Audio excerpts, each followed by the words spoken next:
There's just something about a great 3D beat-em-up that hits me right in the nostalgia muscle, like going back into an old pair of steel-toed boots and knowing exactly how to throw a punch that echoes through time. These games were more than button-mashing chaos to me because they practically created many core memories. Flashbacks of after-school marathons, controller-passing marathons with friends, and late-night solo brawls, where the only thing louder than the punches was my own cheering. I've played through these genres for years, and what I'm about to share more than just a list. So, this video is going to be like a very personal collection of digital bruises and triumphant victories. So, get ready, because they're games I lived in. Okay, let's try that again.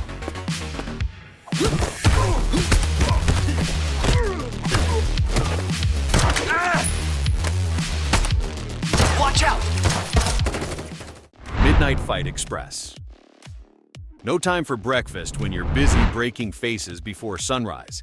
Sometimes the night doesn't just belong to the crooks. It belongs to the one lunatic willing to bare-knuckle their way through 41 levels of non-stop chaos with a toilet plunger in one hand and a sledgehammer in the other. You play as a reformed thug, dragged back into the neon-slicked underbelly of the city by a snarky flying drone who's basically your Siri, if Siri also encouraged felony assault. Your job? Punch, kick, stab, shoot, slide, suplex, roll, and twirl your way through increasingly ridiculous street brawls before the sun comes up, and before the city gets swallowed by criminal slime balls. The movements feels like a stunt reel from a martial arts movie someone dropped into a blender with John Wick and Hotline Miami. It's got motion-captured brutality, balletic combo chains, and enough weapons to make Jackie Chan raise an eyebrow. Environmental kills? Oh, you bet. One minute you're smashing someone's face through a slot machine, next you're blasting two goons mid-air with dual pistols while wearing a clown suit. And did I mention the soundtrack? It slaps harder than your flying dropkick. Every punch has weight, every kick has rhythm, and every enemy feels like a stepping stone toward pure brawler nirvana. All right, team. The Nephilim have breached the wall that separates New Toronto from the infested Old City. The area is already evacuated. Clear the ground of Nephilim while we find the breach. Dawn of the Monsters.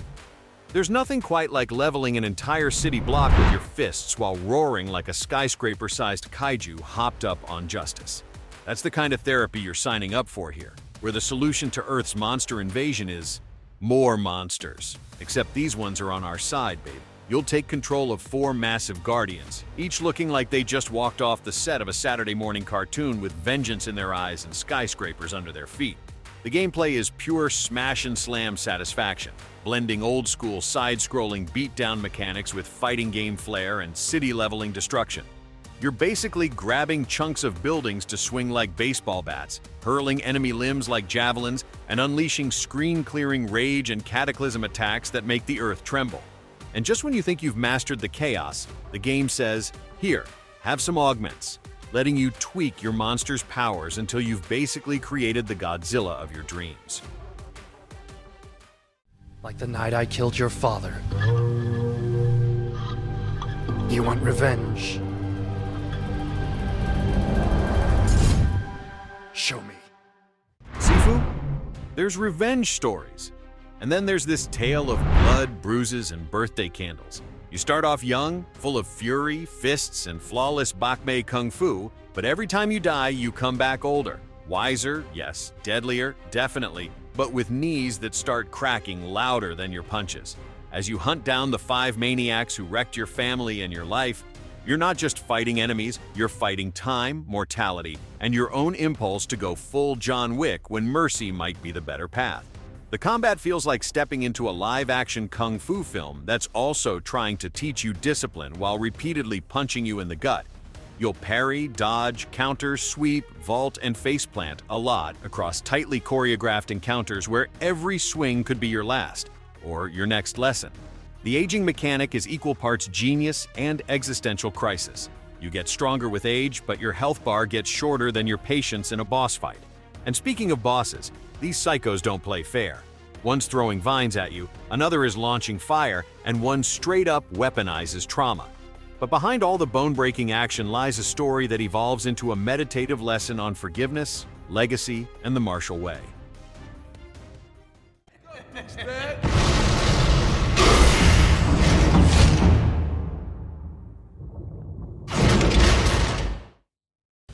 reigns.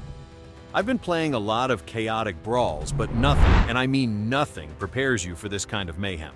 Sometimes you just need a brawler that looks like it escaped from a metal concert, took a detour through a Mad Max film, and brought 20 unhinged friends with it. Set in a post-apocalyptic concrete jungle where subtlety goes to die, this chaotic monster piece lets you pick from a loaded roster of 17 misfits, cyborgs, ninjas, mutant hunters, mechs, and one incredibly angry chainsaw-wielding bounty hunter with unresolved parenting issues. You'll tag team your way through open environments in 2 intersecting single-player campaigns. One Black Side starring the gruff and gory Jack Kamen, and one White Side with the noble cybercop Leo.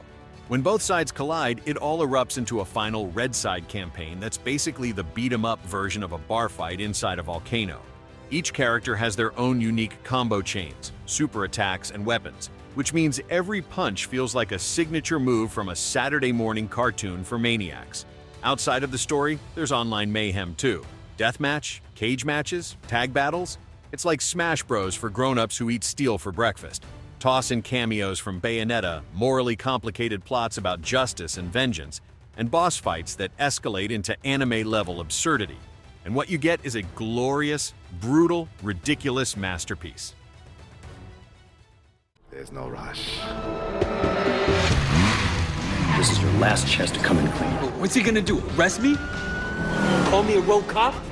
I don't know what he'll do. I am doing what needs to be done.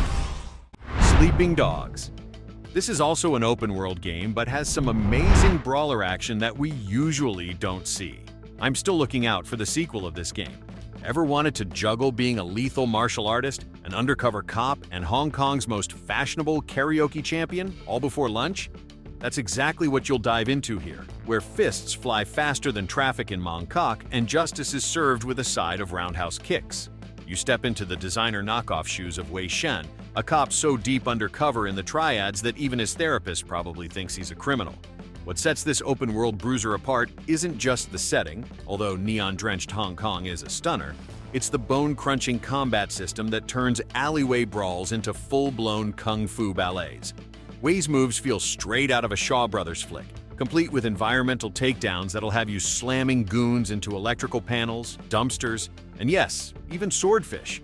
Gunplay exists, but it's rare and tactical, more John Woo than Call of Duty. And when it kicks in, bullet-time parkour shootouts turn you into a one-man action movie. One who can save the world from extinction.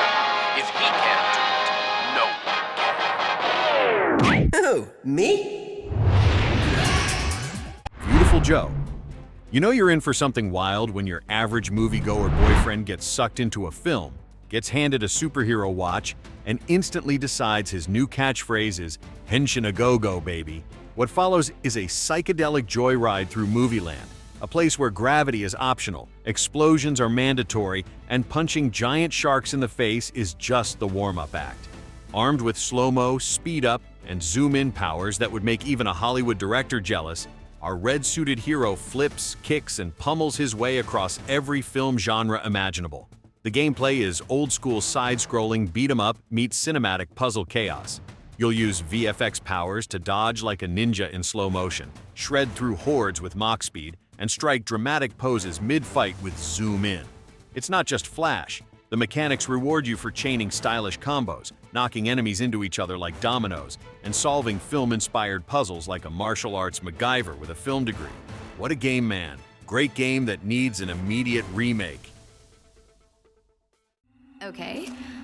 I want us to be together until the end of the world.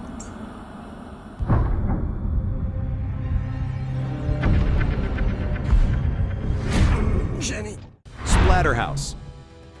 Not without it fails, this game is much fun, and it captured the entertainment value from its original source pretty nicely. You know you're not in for a Disney fairy tale when the game kicks off with your girlfriend kidnapped, your guts spilling out, and salvation coming in the form of a demonic hockey mask with the voice of Jim Cummings trash-talking you like a drunk WWE announcer. This is a blood-soaked carnival of violence, monster guts, interdimensional madness, and one very cranky reanimated beefcake named Rick, who's determined to rip reality a new one, all in the name of love.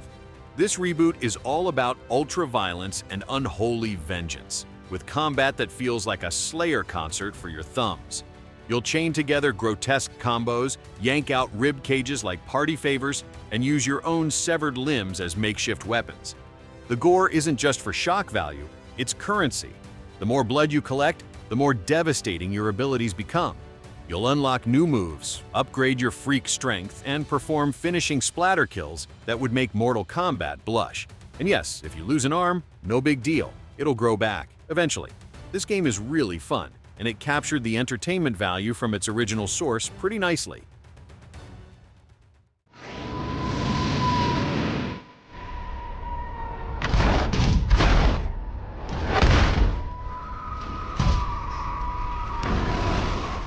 Transformers Devastation. If you ever wondered what it'd feel like to star in an 80s cartoon come to life while also drop-kicking Decepticons through exploding cityscapes, this is the metal-slamming, tire-squealing love letter you've been waiting for. With visuals pulled straight out of a vintage VHS tape and action polished to Platinum Games perfection, this adventure throws you into a 7-chapter storm of punches, plasma, and pure Autobot glory. You get to pilot 5 fan-favorite metallic warriors, each bringing their own flavor of devastation to the party. One minute you're laying down combos like a cybernetic kung fu master, the next you're transforming mid-air into a car to slam into an enemy's face like an angry sports commercial. And if you time your dodge right, time slows, giving you that slick cinematic counter window that makes every fight feel personal. Grimlock bites, Wheeljack zaps, Bumblebee flips. Each bot's special ability and overdrive attack is a shiny, explosive treat. The gameplay loop is tighter than Megatron's fuse, offering combos, weapon upgrades, and side missions across New York and Cybertron's remains. Kenshiro, Why did you come here? I'm looking for someone.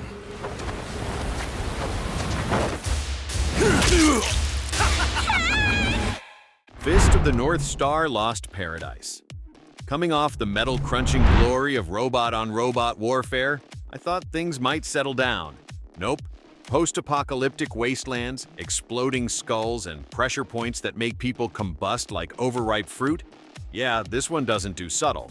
You step into the sandal-stomping shoes of Kenshiro, the baddest shirtless wanderer this side of nuclear annihilation, on a mission to punch his way through bandits, warlords, and family drama just to find the woman he loves, who may or may not be locked in a nuke-triggering life support coffin. Just a regular Tuesday in Eden, honestly. The gameplay is a brutal ballet of bone-snapping beatdowns wrapped in Yakuza-style chaos. Fights erupt in alleys, arenas, and post-apocalyptic bars where Kenshiro uses Hokuto Shinken to turn enemies into bloody confetti. You'll level up with experience points, learn new deadly techniques, and pull off cinematic finishing moves that are so gory they deserve their own popcorn bucket. Between battles, you can pour drinks as a bartending guru, deliver justice in the fight club, or take your rage to the racetrack. Well, your sexy little friends. They're coming for a dance. They're still sexier than you are. God Hand. It's just plain sad that this game got stuck just for the PS2. This is so much fun and deserves a proper remake. It will sell like hell. This honestly feels like a brawler, a slapstick comedy, and a fever dream all thrown into a meat grinder powered by rock music and machismo. That's exactly what this wild ride delivers. You're Gene, an unlucky loudmouth who loses his arm but gains the legendary God Hand, turning him into a wise-cracking martial arts wrecking ball with a divine punch and a serious problem with demons in spandex. What follows is a never-ending gauntlet of flying kicks, demon battles, casino trips, and luchador guerrilla fights. Yep, that happens. The gameplay? Absolute controlled chaos. You move in full 3D, string together over 100 customizable moves, and slap enemies with combos that include Drunken Fist, spinning kicks, and literal face punch finishers. Dodge mechanics are slick and snappy with the right stick, and when things get rough, you've got the God Reel, a roulette of absurdly powerful, often hilarious super attacks that range from launching enemies into orbit to stomping them into the dirt. Fill up your tension gauge, pop the God Hand, and become a temporarily invincible freight train of destruction.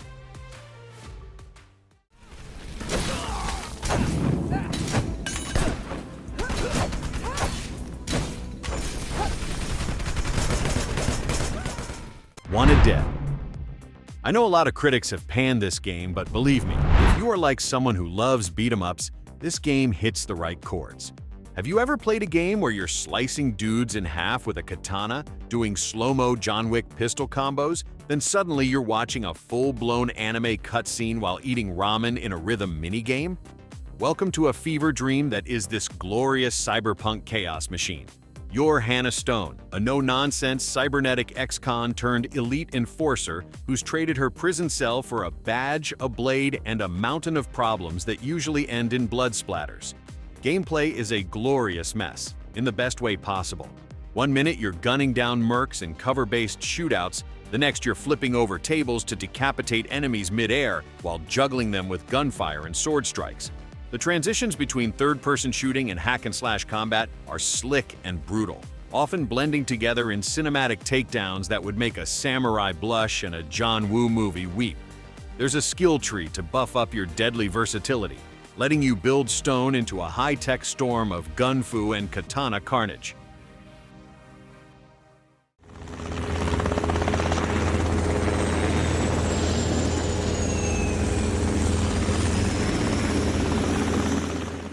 Fighting Force. This is the OG 3D beat-em-up, and still feels fresh if you can digest the tank-like controls. It's the late 90s, your CD tray just slammed shut, and you're ready to dropkick Doomsday right in its polygonal face. You pick one of 4 brawlers, including a tank of a dude, a balanced bruiser, a swift femme fatale, and the guy who probably got into this mess because someone dented his car, and jump straight into a world where soda cans are lethal weapons, and a city street is just a hallway of violence leading to an evil genius with end-of-the-world anxiety. The gameplay feels like a 3D evolution of the classic beat-em-up formula, where you're constantly moving forward while laying the smackdown on waves of goons. The environments are gloriously destructible and interactive. You're not just fighting with fists, you're hurling shopping carts, swinging street signs, and using vending machines like blunt force justice dispensers. One minute you're in a mall throwing fists near a shoe sale, the next you're on a moving train turning henchmen into hood ornaments. A war is coming, my sons. These challenges will be the greatest our family has ever faced, but we must not fear. Teenage Mutant Ninja Turtles Mutants in Manhattan. Sometimes all a turtle wants is pizza. Other times it's jetpack ninjas, chainsaw-wielding warthogs, and a brain from Dimension X launching a full-scale invasion. You jump into the shells of the 4 mutant brothers, Leo, Raph, Donnie, and Mikey, in a cel-shaded slice of pure turtle chaos, where the streets of New York become your playground for backflips, shuriken storms, and wildly satisfying tag team finishers. The gameplay flips between third-person beatdowns and full-throttle parkour madness. Each turtle plays differently. Leonardo slows time like a blue-scarfed Neo. Mikey resets everyone's powers with a literal break-dancing cheer. And Raph? Well, Raph hits things like he's mad at the controller. You'll chain combos with style, swap turtles on the fly, and gather battle points like a true sewer scavenger to upgrade your skills or grab wild gadgets from Master Splinter's mystical vending machine of mayhem. See, this is not Last of Us, and this is also not like the best 3D beat-em-up out there. And this game exists on this list because Insomniac Games tried to make a gritty and grungy TMNT game, and it feels like they succeeded in achieving that. Plus, I wanted this game to have more recognition because I am a huge sucker for TMNT content. Warriors, come out to play. Warriors,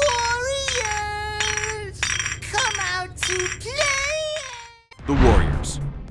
There's something magical about curb stomping your way through a lawless, graffiti-covered 1970s New York while wearing a leather vest and fighting off mimes with baseball bats.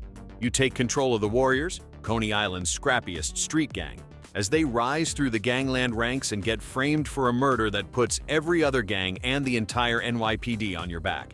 Your mission? Make it home alive. Your method? Punch everything that moves and tag it with your colors afterward. The gameplay hits like a brawl that stumbled out of an alley and into a console.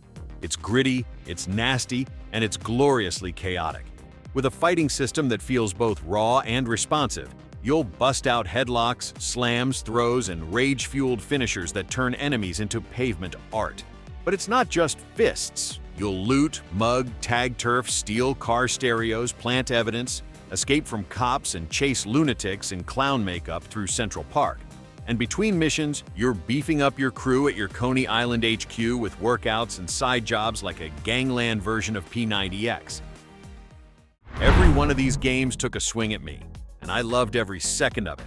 Some of them cracked my ribs with their difficulty, others drop-kicked my expectations right out the window, and a few even managed to tug at the old emotional core between boss fights.